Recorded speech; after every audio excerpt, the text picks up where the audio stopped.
malam semuanya. Pada malam ini saya akan mempresentasikan untuk tugas besar bahasa Indonesia, yaitu dengan judul fenomena penggunaan bahasa pergaulan di Indonesia.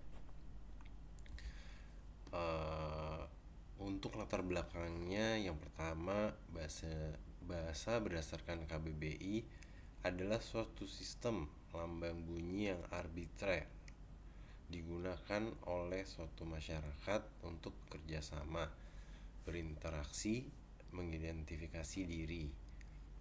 Bahasa adalah suatu perhubungan rohani yang amat penting dalam hidup bersama. Wibowo 2003. Bahasa memiliki arti penting sebagai metode pembelajaran pada lingkup bahasa itu sendiri. Bahasa sebagai identitas suatu suku atau bangsa karena keunikannya. Untuk pembahasan yang pertama itu adalah bagaimana pentingnya bahasa Indonesia yang baik dan benar. Poin pertama itu adalah bahasa Indonesia sebagai bahasa nasional yang berfungsi sebagai alat komunikasi, mempunyai peran sebagai penyampai informasi. Jadi untuk bahasa Indonesia, karena terdapat berbagai macam suku bangsa di Indonesia, yang dimana setiap daerah memiliki bahasa daerah masing-masing, dan bahasa Indonesia itu menyatukan bahasa dari berbagai macam suku. Bahasa Indonesia.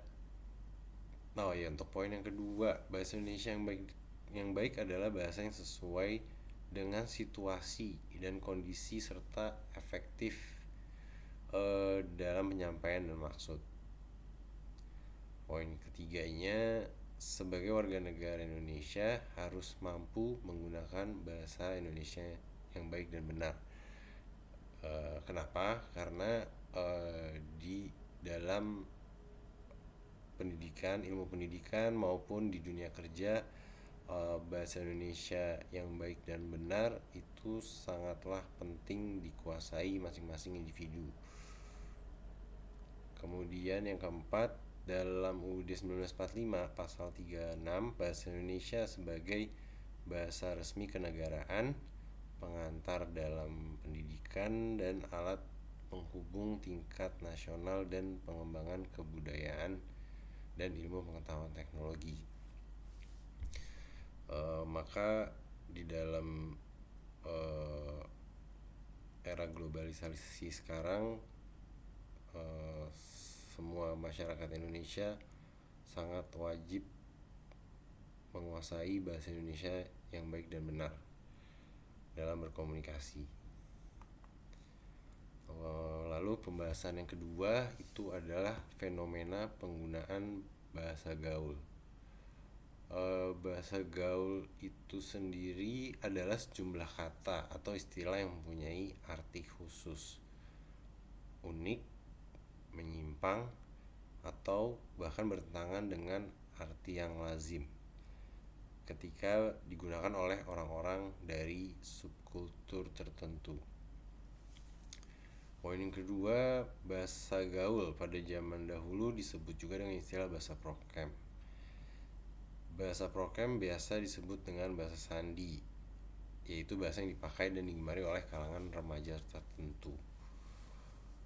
Bahasa gaul itu sendiri muncul di masyarakat Indonesia, terutama di ibu kota Jakarta itu tahun 1980, yang digunakan oleh kaum prokem, preman.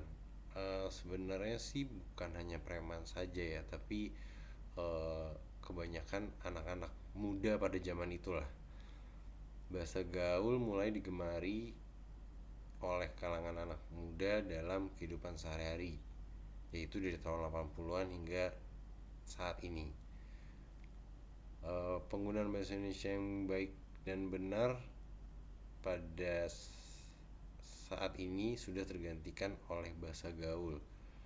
Yang dimaksud itu adalah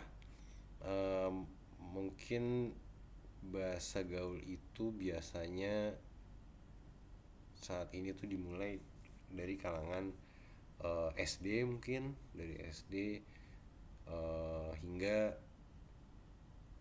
ya umur-umur dewasa itu sudah menggunakan bahasa gaul atau istilahnya bahasa pergaulan ya untuk saat ini. Kemudian yang ketiga, pengaruh penggunaan bahasa gaul terhadap bahasa Indonesia. Poin yang pertama adalah kurangnya rasa cinta terhadap bahasa Indonesia sebagai bahasa nasional. Yang kedua, penggunaan bahasa gaul membawa pengaruh yang kurang baik terhadap perkembangan bahasa Indonesia sebagai identitas nasional. Yang ketiga, adanya pengaruh arus perkembangan teknologi dan komunikasi dicerminkan pada perilaku masyarakat yang mulai meninggalkan bahasa Indonesia yang baik dan benar. Jadi pada kasusnya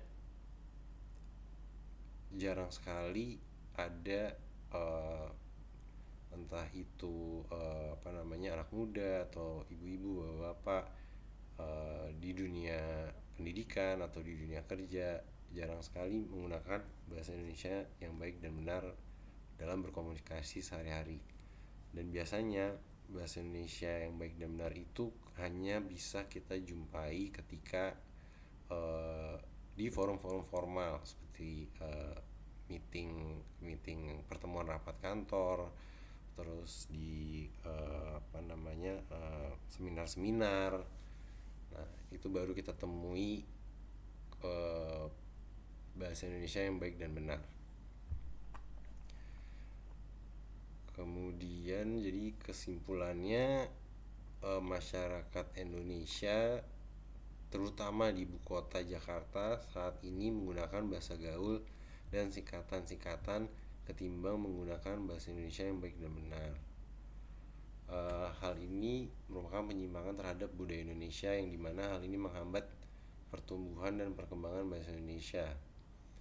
Luntur atau hilangnya penggunaan bahasa Indonesia dikarenakan kurangnya kesadaran dalam diri untuk mencintai dan menggunakan bahasa Indonesia di negeri sendiri.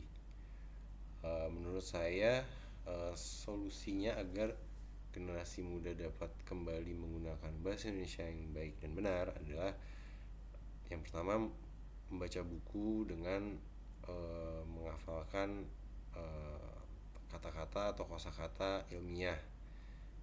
Nah, itu dapat menambah ilmu dalam menguasai bahasa Indonesia. Dan yang kedua, membiasakan berbicara entah dengan teman atau dengan rekan kerja dengan menggunakan bahasa Indonesia yang baik dan benar. Secara langsung ya memang terkesan formal, tapi pada dasarnya menggunakan bahasa Indonesia dengan baik dan benar adalah salah satu kebanggaan menjadi warga negara Indonesia. Demikian presentasi dari saya. Terima kasih. Assalamualaikum warahmatullahi wabarakatuh. Apabila ada kekurangan, mohon maaf.